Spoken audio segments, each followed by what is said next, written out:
Money FM 89.3, the best of Saturday mornings.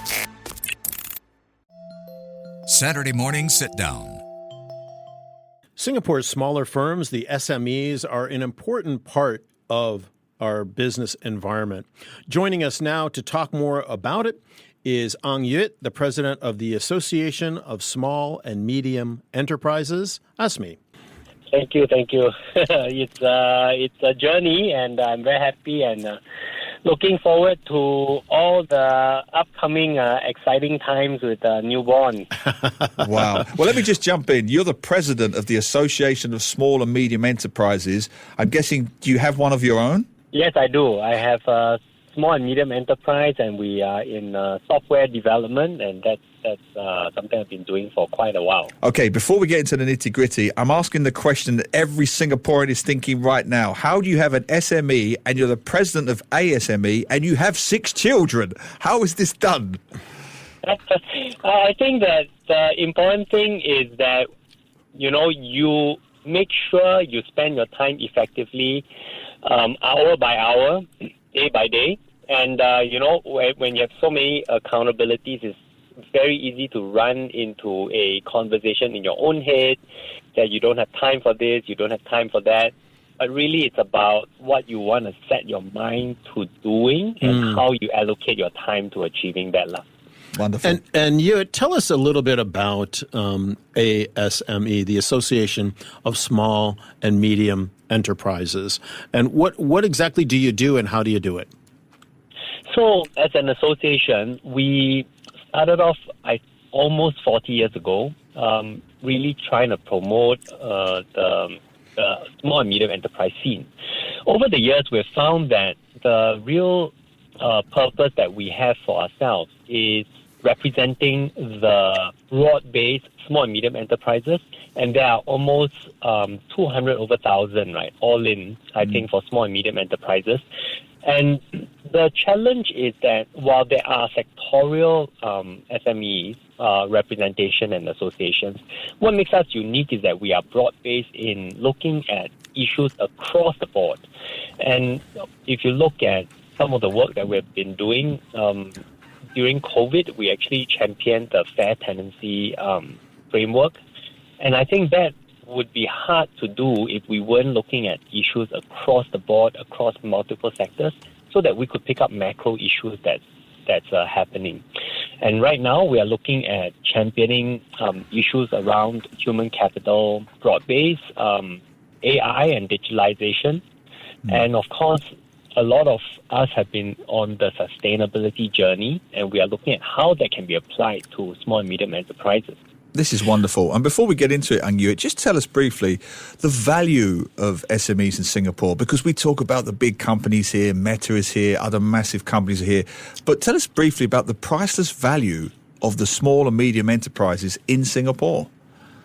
Yeah, I think that, if we look at the concentration of GDP and economic output around a few small companies, you would naturally tend towards a larger enterprise because there's a lot of that concentrated in a small number of enterprises. But small and medium enterprises, currently, we employ about 50% of the country's workforce, and we contribute to about 2/3 of the economy. And that's quite a lot of us added up together. But what makes us unique and the value really is that we are the buffer and the foundation on which the economy kind of builds itself on top of, so that you can have champions, leaders, and the outstanding ones that come up from there. We are kind of like the bedrock and the shoot and the soil from which, real bigger plants spring up from.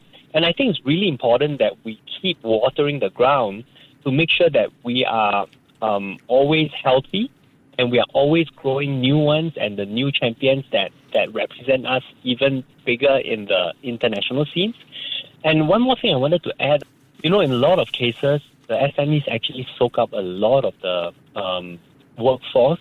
And these workforce come in all kinds of sizes and capability and capacity. And actually, the SMEs soak up all of them into the employment segment. You have the large enterprises that take the best the cream. And then there are many of us that actually work in SMEs. And the SMEs are those that actually provide employment for a lot of the people who otherwise may very likely be finding themselves looking for jobs. And in this case, SMEs also provide that uplift from low skilled or less skilled, and through the employment process, they get into a place where they can actually look for even better jobs, and they leave the SME segment and go to the larger enterprises. And we have seen many cases if you talk to business owners, SME owners, they will say that, a lot of my staff actually leave us and then they go and work for bigger companies. So it's almost like an incubator of sorts for the MNCs, larger companies? Yes, in some ways we actually operate like that. We actually uplift the employment, the people, and then they move into the larger enterprises and they get better jobs. Yeah, we're coming up to the Singapore budget season now, and the government's going to be obviously announcing the budget and talking about it. Every year that I can remember, I've been here for 20 years and running my own SME, that I can remember, the government has always, one of the first things they say in the budget is the importance of SMEs to the Singapore economy. And they have very much championed that. This particular year, and I know they reach out to ASME and other stakeholders for input into the budget. This year, what are you saying to the government about what's needed for SMEs in Singapore in these evolving economic times we're in? Yeah, I think this year, one of the things that we have been noticing is that over the last few years, I think the government has been focusing the resources into trying to grow the SMEs even larger.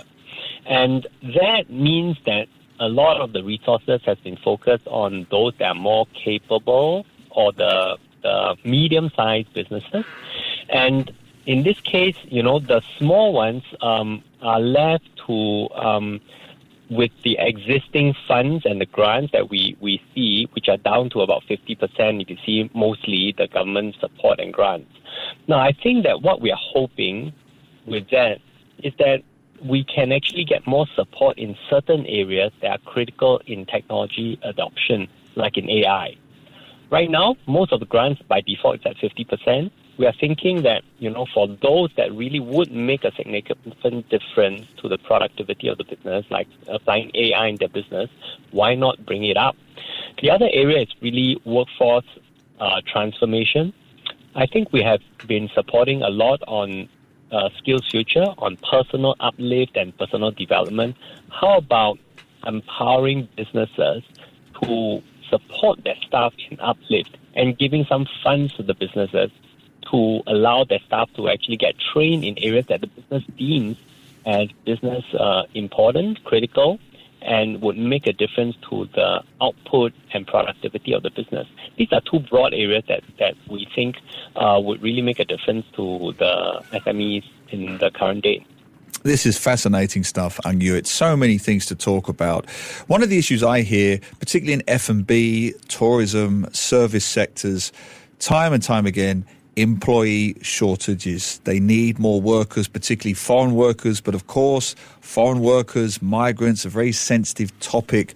But we know that foreign workers are often the lifeblood of many SMEs in Singapore. What are your thoughts on that? I think that we have been having foreign workers is definitely a critical part in balancing all the development and economic output, especially in areas where it's frontline and it's facing the market. And in a lot of cases, business owners would tell you that, hey, a lot of the jobs that we are asking for the foreigners to come in are jobs that our locals wouldn't be dealing with, or it isn't a popular role. So I think that it is something that continually we've been working very closely with the Manpower Ministry on, and I think Manpower Ministry has been very receptive towards looking at tweaking the models to ensure that it works very well for our different industries. Now, even that being said, there is still room for optimization. At the same time, this is where I think digitalization and AI could come in, because if you look at some of the market entrance companies coming in, for example, from other countries, a lot of them are actually very optimal in terms of how they use manpower, and they actually use a lot of technology to replace. So in some of these cases, we think that there could be a model change for the business where you could design your business to have a high digital lean and therefore less manpower, and therefore as a design, your business runs smoother given the current situation. Fascinating. Yuit, we're going to leave it there for now. I know you're in the middle of a lot of things going on in your world, but suffice to say, we would love to have you come back in coming weeks and discuss this more, perhaps after the budget's announced, or et cetera, because this topic of SMEs is a super important one. In the meantime, we do want to thank you for your time today, and congratulations to your wife and your family on your growing family. Thank you so much. Thank you. Have a great day. Thank you. Have a great day. Bye. To listen to more great interviews, download our podcasts at audio.sg or download the audio app. That's AWEDIO, audio at the App Store and Google Play.